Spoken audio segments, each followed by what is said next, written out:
好，同学，我们现在来进行进阶的焊接示范。那我们可以看到，今天要焊接的4个点呢是非常的小，而且在焊接的时候，我们会很怕正负极导通，不小心导入，整个电路板就会烧毁。那我们用的呢是多芯线。那为了避免呢，等一下焊接的原则呢，我们希望它呢可以根根分明。为了避免它各条线之间会短路，我们尽量让它的露出来的线少一点，那尽量拨大概0.5公分左右。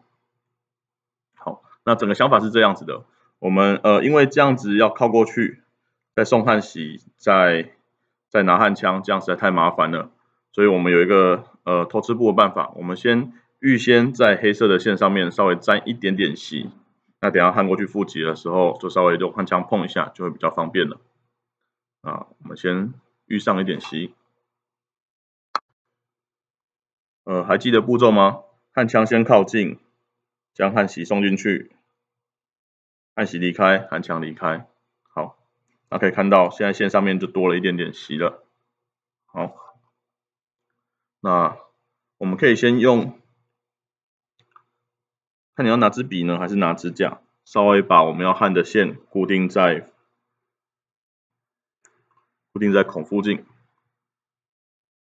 那我们可以看到，在线上面已经有一点点锡了，所以待会只要稍微拿焊枪热一下，让锡粘过来就可以离开了。那记得整个过程中，手可能会有点烫，所以你可以用指甲稍微压着，或拿一支笔或铁尺按着线。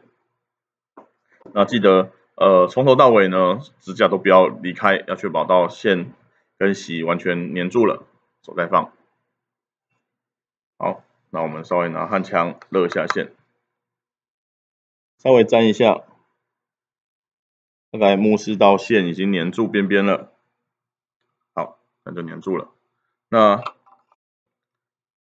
试焊接的情形呢，你可以决定要不要再补一点点锡。那一样，补锡的动作呢要快又确实，否则有可能会前功尽弃。好，这样焊接就完成了。